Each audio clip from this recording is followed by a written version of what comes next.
அருமை தாய்மார்கள்லாம் தெரியும். 18வது மக்களவை தேர்தல். இந்த தேர்தல் ஜனநாயகம் வேண்டுமா சர்வதிகாரம் வேண்டுமா என்ற ஒரு மிகப்பெரிய கேள்வி வைத்திருக்கிறார்கள். தாய்மார்கள்லாம் டெய்லி தொலைக்காட்சியில என்னென்ன நடக்குது அன்றாடம் நாட்டு நடப்புகளை பார்த்துட்டு இருக்கோம். பத்திரிகையில பாக்குறோம், செய்தியில பாக்குறோம். என்ன நடக்குது இந்த நாட்டுல? 10 ஆண்டுகளுக்கு முன்பு மோடி இங்க வந்தார், திருச்சி பக்கத்துல. என்ன சொன்னார் அவரு? எனக்கு ஒரே ஒரு வாய்ப்பு கொடுங்க, உங்க காலை தொட்டு கேட்கிறேன், நான் பிரதமர் ஆகிவிட்டால் ஒரு வாக்காளருக்கும் 15 லட்சம் ரூபாய் கொடுப்பேன் அப்படின்னு கேட்டார். உங்களுக்கு எல்லாம் சந்தேகம் வரும், நான் எப்படி 15 லட்சம் ரூபாய் கொடுக்க முடியும் அப்படின்னா, இவ்வளவு காலமாக ஆட்சி செய்தவர்கள் வெளிநாடுகளில, குறிப்பா சுவிஸ் வங்கியில கள்ளப்பணம், கருப்பு பணம், தீவிரவாத பணங்கள்லாம் அங்கங்க இருக்குது, லட்சக்கணக்கான கோடிகள். எல்லாத்தையும் 6 மாசத்துல எடுத்துட்டு வந்து உங்களுக்கு எல்லாருக்கும் ஒரு வாக்காளருக்கும் 15 லட்சம் கொடுப்பேன். 6 மாசம் கெடு கேட்டார். அதுக்கப்புறம் என்ன பண்ணாரு? 2 கோடி பேருக்கு இந்தியாவில் நான் வேலை வாய்ப்பை உருவாக்கி தருவேன். என் அன்பு சகோதரிகளாம் நிக்கிறீங்க, வேலை வாய்ப்பு எவ்வளவு பெரிய கடினம்னு தெரியும். வேலை வாய்ப்பு கொடுத்தாரா? வேலை வாய்ப்பு கொடுக்கல. இருந்த 2 கோடி வேலை வாய்ப்பும் போயிடுச்சு. சிறு குறு மற்றும் நடுத்தர தொழிலாம் நசிந்து போச்சு. அப்புறம் என்ன பண்ணாரு? பெட்ரோல் விலை காங்கிரஸ் ஆட்சியில், அன்னை சோனியா காந்தியுடைய வழிகாட்டுதல் நடந்த ஆட்சியில் அப்போ 50 ரூபாய் டீசல், 60 ரூபாய் பெட்ரோல் இருந்தது. ஐயோ, காங்கிரஸ் ஆட்சியில இவ்வளவு வேலை, 50 ரூபாய் 60 ரூபாய், நான் வந்தேன்னா பாதியா குறைப்பேன்னாரு. இப்ப பெட்ரோல் விலை எவ்வளவு? 100 ரூபாய். டீசல் விலை ஏறக்குறைய 90 ரூபாய். ஆக இப்பொழுது மோடி என்ன பதில் சொல்ல போறார்? ஏன் குறைக்கலாம் பரவாயில்ல, எதற்காக 2 மடங்கு ஏற்றி வைத்திருக்கிறார்?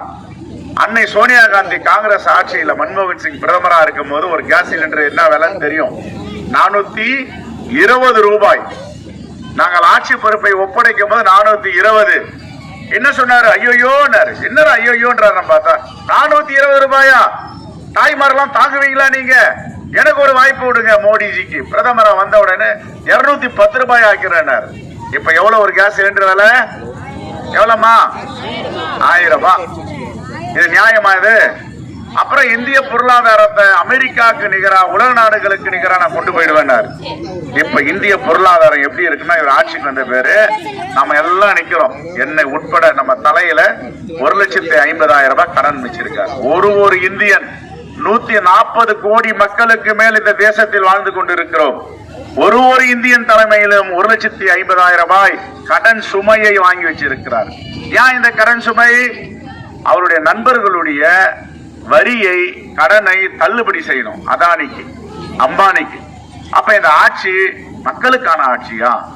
அவருடைய நண்பர்களான மிகப்பெரிய உலக பணக்காரர்கள் அதானி அம்பானிக்கான ஆட்சியான்னா அவர் நண்பர்களுக்கான ஆட்சின்னு ஒட்டுமொத்தமா குத்தகைக்கு கொடுத்துட்டார். சரி, இப்ப 2 கோடி பேருக்கு வேலை வாய்ப்பு கொடுக்கல, சொன்ன வாக்குறுதியை நிறைவேற்றல, 10 ஆண்டுகள் ஆட்சி முடிஞ்சது. இப்ப ஒரு வாக்குறுதி கொடுக்கிறார். என்னன்னு? ஆயுஷ்மான் பாரத். ஆயுஷ்மான் பாரத்ல தான் ஊழல் நடந்திருக்கு. எவ்வளவு? 1 ரூபாய் 2 ரூபாய் இல்ல, 7.5 லட்சம் கோடி ஊழல் நடந்திருக்கு. ஒரு அறிக்கை வந்திருக்கு. கொடுத்த அறிக்கை வந்து திமுகவோ காங்கிரஸோ எதிர்கட்சிகளோ அரசியல் கட்சிகளோ இல்ல, கண்ட்ரோலர் ஆஃப் ஆடிட்டர் ஜெனரல், அவங்க தான் கணக்கு வழக்குகளை ஆடிட் பண்றவங்க. இந்திய அரசுல என்ன நடக்குது அது மோடியுடைய அரசுடைய கட்டுப்பாட்டில் இருக்கிறது ஒரு நிறுவனம். அவங்க சொல்றாங்க, மோடி ஆட்சியில 10 ஆண்டுகள்ல ரோடு போடுறதுல, ஆயுஷ்மான் பாரத் நிகழ்ச்சியில, டோல்கேட், இப்பெல்லாம் டோல்கேட்ல போனா பணம் கேட்பாங்க, இதுல எல்லாம் 7.5 லட்சம் கோடி ஊழல் பண்ணி இருக்காருன்றாங்க. வாயை தரங்கன்ற. நான் கேட்கிறேன் மோடி கிட்ட, நீ தமிழ்நாட்டுக்கு வரும்போது தமிழ்நாடு காங்கிரஸ் கமிட்டி தலைவராகிய நான் கேட்கிறேன், நீங்கள் பதில் சொல்லுங்கன்ற. பதில் சொல்ல வேண்டியதானே? அவரு சொல்ல வேண்டாம். எங்க ஒருத்தர் சுத்திட்டு இருக்கார், அண்ணாமலைன்னு, தமிழ்நாட்டை காட்டி கொடுத்து கொண்டிருக்கிறார் துரோகத்தனமாக, அவரும் பேச மாட்டேன்றார். அப்போ இந்த ஆட்சியில 10 ஆண்டுகளா நீங்க என்ன வாக்குறுதி கொடுத்து நிறைவேற்றி இருக்கிறீர்கள்? மக்களை ஏமாற்றலாமா? மக்களுக்கு உண்மையான செய்தியை சொல்ல வேண்டும். எதை முடியுமோ அதை முடியணும்.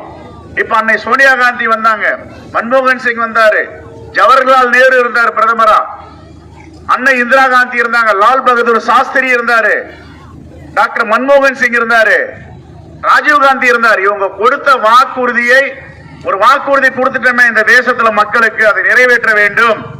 இல்லைன்னா நாளைக்கு அவங்க முகத்துல முழிக்க முடியாது, கேள்வி கேட்பாங்க. நிறைவேற்றினாங்க.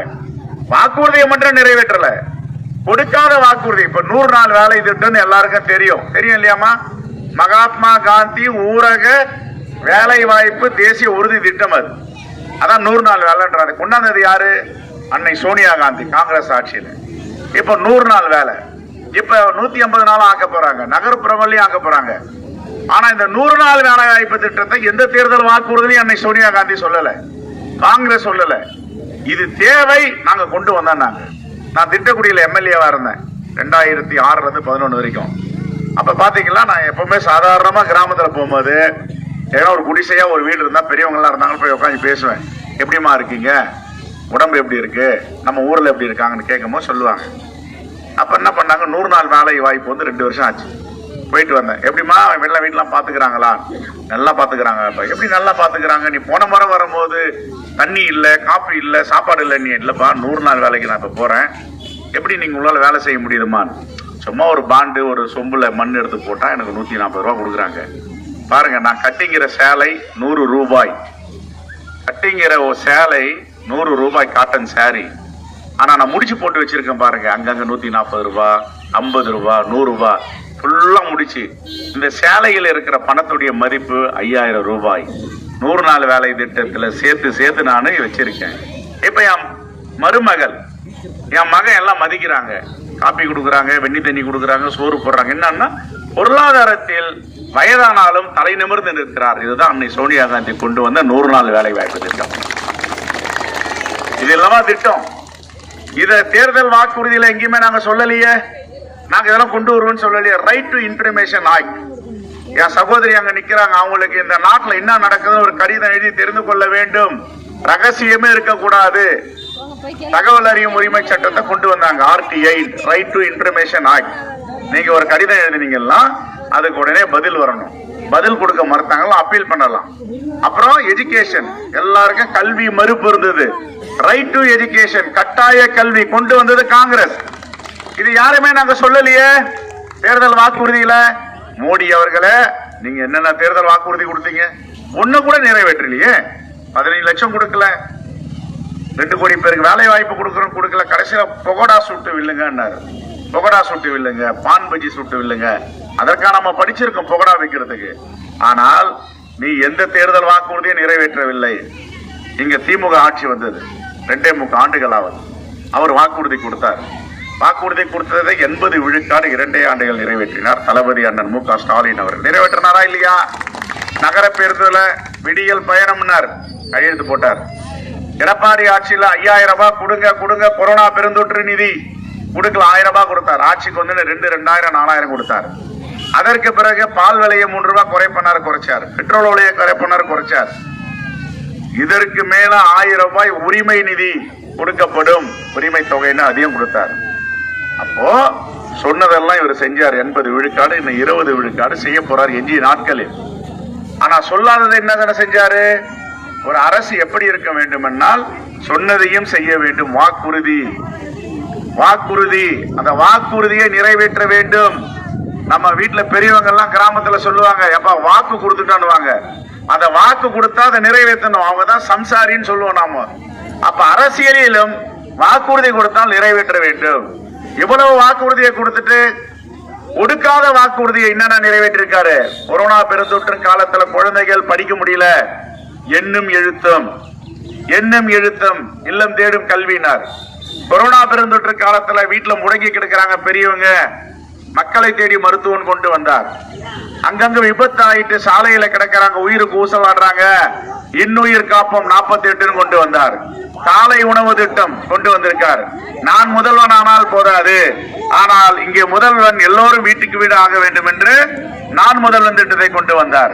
புதுமை பெண் திட்டம் 1000 ரூபாய் ஒரு வீட்டிற்கும் இருக்கின்ற நம்முடைய குழந்தைகள் கல்லூரியில் படிக்கும் போது 1000 ரூபாய். இதுதான் புதுமை பெண் திட்டம். இவ்வளவு திட்டங்களை கொண்டு வந்த மாண்புமிகு முதலமைச்சர் ஏன் மோடி அவர்களே உங்களால் கொண்டு வர முடியவில்லை? எதற்காக மோடியால் கொண்டு வர முடியவில்லை என்றால் மோடி சொன்ன வாக்குறுதியை நிறைவேற்றவில்லை. இதுதான் என் அருமை தாய்மார்களே, பெரியவர்களே வித்தியாசம். இது மோடிக்கும் நம்முடைய தமிழ்நாட்டு அரசிற்கும். ஆனால் இன்னொரு செய்தியும் சொல்லுகிறேன். தலைவர் ராகுல் காந்தி அவர்கள் எங்கள் அகில இந்திய காங்கிரஸ் கமிட்டி தலைவர் மல்லிகார்ஜுன கார்கே வாக்குறுதி கொடுத்திருக்காங்க. என்ன வாக்குறுதி கொடுத்திருக்காங்க? இங்க தாய்மார்களுக்கெல்லாம் 1000 ரூபாய் உரிமை தொகை கொடுக்கிறார், வருஷத்துக்கு 12,000. ராகுல் காந்தி சொல்றார், இந்தியா கூட்டணி வெற்றி பெற்று நாங்கள் ஆட்சி அமைத்தவுடன் வருடத்திற்கு 1 லட்சம் ரூபாய் தாய்மார்களுக்கு நான் கொடுப்பேன்றார். இது வாக்குறுதி. இது மோடியோட வாக்குறுதி இல்ல, காங்கிரசின் வாக்குறுதி. உங்கள் வீட்டு பிள்ளையாக இருக்கின்ற நம்பிக்கை நட்சத்திரம் ராகுல் காந்தியோட வாக்குறுதி. 1 லட்சம். 1 லட்சம்னா மாசம் எவ்வளவு? 8,500 ரூபாய். இதுதான் மக்களுடைய வாழ்க்கையிலேயே முன்னேற்றுவதற்கான திட்டங்கள். 1 லட்சம் தாய்மார்களுக்கு. அது மட்டும் இல்ல, நம்ம வீட்டுல படிச்சு வேலை வாய்ப்பு இல்லாத பட்டாதாரிகள், டிப்ளமோ ஹோல்டர்களுக்கு ஸ்டைஃபண்ட், அப்பண்டிஸ் 1 லட்சம் ரூபாய் வருடத்திற்கு கொடுக்கப்படுகின்றாங்க. இது எல்லாமா திட்டம். விவசாய பெருங்குடி மக்களுக்கு கடன் தள்ளுபடி, வெள்ளம் வந்தாலும் வறட்சி வந்தாலும் 10 நாட்களுக்குள் தீர்வு, அவங்களுக்கு காப்பீடு திட்டம், குறைந்தபட்ச விலை MS சுவாமிநாதன் கமிட்டி பரிந்துரையில என்ன சொன்னாங்களோ அந்த விலை கொடுக்கப்படும். இது விவசாயிகளுக்கு, இளைஞர்களுக்கு, தாய்மார்களுக்கு மகாலட்சுமி திட்டம். அதே போன்று இந்த தேசத்தில் 140 கோடிக்கு மேல் மக்கள் தொகை இருக்கிறாங்க. 50 கோடிக்கு மேல் அன்ஆர்கனைஸ்டு ஒர்க்கர்ஸ், அமைப்பு சாரா தொழிலாளிகள். மோடி ஆட்சியில் எவ்வளவு சம்பளம் தெரியுங்களா? 176 ரூபாய். நாங்கள் ஆட்சிக்கு வந்தவுடன் 400 ரூபாய் தினமும் சம்பளம் கொடுக்கப்படும் என்று வாக்குறுதியை கொடுத்திருக்கிறோம். அது மட்டும் இல்ல, அவங்களுக்கு இது வரைக்கும் எந்தவித ஆதாரமும் இல்லை. காப்பீடு கிடையாது, அவருடைய வேலை உறுதி திட்டம் கிடையாது. நாங்கள் ஆட்சிக்கு வந்தால் அவருக்கு மருத்துவ காப்பீட்டு, ஆயுள் காப்பீட்டு, மருத்துவ காப்பீட்டு கொடுப்போம் என்ற வாக்குறுதி அளித்திருக்கிறோம். அப்போ இந்த தேசத்தை நேசிப்பவர்கள் யார்? யார் ஆட்சிக்கு வந்தால் இந்த நாடு சுபிட்சகமாக இருக்கும் என்பதை நாம் புரிந்து கொள்ள வேண்டும். என் அருமை தாய்மார்களே, பெரியவர்களே, 2 செய்தி தான். இந்த 18வது மக்களவை தேர்தல் என்பது நம்முடைய அருமை சகோதரர் அருண் நேரு அவர்கள் பெரம்பலூர் நாடாளுமன்ற தொகுதியிலே போட்டியிடுகிறார். அருமையான வேட்பாளர். ஒரு இளைஞரை கொடுத்திருக்கிறோம் இந்தியா கூட்டணி சார்பாக. அவருடைய தந்தையை பற்றி தெரியும், நேரு அவர்கள். அவர்கள்லாம் ஒரு காலத்துல காங்கிரஸ் குடும்பத்தை சார்ந்தவர்கள். அவர் பேர் நேரு, இவர் பேர் அருண் நேரு. நேரு என்பவர் யார்? முதலாக இந்த தேசத்தின் நாட்டுடைய பிரதமராக இருந்தவர். அப்படி அருமையான அமைச்சராக செயல்பட்டுக் கொண்டிருக்கிற அண்ணன் நேருடைய மகன் தான் அருண் நேரு. அற்புதமான வேட்பாளர், ஆச்சரியப்படுத்த வைக்கக்கூடிய பணியில் சிறந்த வேட்பாளர், ஒரு அதிசய வேட்பாளரை நாம் கொடுத்திருக்கிறோம். இந்த வேட்பாளருக்கு நீங்கள் எதற்காக உதயசூரியன் சின்னத்தில் வாக்களிக்க வேண்டும் என்றால், சர்வதிகாரம் வீழ வேண்டும், ஜனநாயகம் எழ வேண்டும். 2 செய்தி தான். ஜனநாயகத்திற்கும் சர்வதிகாரத்திற்கான தேர்தல். ஜனநாயகம் வெல்ல வேண்டும் என்றால் அருண் நேரு உதயசூரியன் சின்னத்தில் வெற்றி பெற வேண்டும். எடுப்பவருக்குமான தேர்தல், கொடுப்பவருக்குமான தேர்தல். எடுப்பவரும் கொடுப்பவரும் எதிர்காலத்தில் நிற்கிறோம். எடுப்பவர் யார்? நரேந்திர மோடி. நம்முடைய வரிப்பணத்தை எல்லாம் எடுத்துக்கொண்டு வேற மாநிலத்தில் கொடுக்கிறார். கொடுப்பவர் யார் என்றால் தளபதியும் ராகுல் காந்தி அவர்கள். இதை நாம் புரிந்து கொள்ள வேண்டும். என் அருமை பெரியோர்களே, தாய்மார்களே, இந்த ஒரு அருமையான மாலை சூழலில் உங்களை எல்லாம் சந்திப்பதில் நான் பெருமகிழ்ச்சி அடைகிறேன். நம்முடைய கிராமத்தோடு சேர்ந்து என்னுடைய பிறந்த நாளையும் இங்கே கொண்டாடியதில் இன்னும் பெருமகிழ்ச்சி. என்னுடைய தாய் உயிரோடு இருந்தால் எவ்வளவு மகிழ்ச்சி அடைவாரோ அந்த மகிழ்ச்சி என்னுடைய அருமை தாய்மார்கள் அடைந்திருப்பதை நான் கண்டு மிகவும் பூரிப்படைகிறேன். இன்னொரு முறை வெற்றி விழாவில சந்திப்பேன். இப்பொழுது இந்த தேசத்தில் மிகப்பெரிய ஆபத்து காத்து கொண்டிருக்கிறது, இருள் சூழ்ந்து கொண்டிருக்கிறது. இந்த மண்ணை காப்பாற்ற வேண்டும், தேசத்தை காப்பாற்ற வேண்டும், அரசியலமைப்பு சட்டத்தை பாதுகாக்க வேண்டும். ஆகவே நீங்கள் எல்லாம் அருமையான தலைவர் நேரு அவர்களின் மகன் அருண் நேரு அவர்களுக்கு உதயசூரியன் சின்னத்தில வாக்களியுங்கள் என்று கேட்டு விடைபெறுகிறேன். நன்றி, வணக்கம்.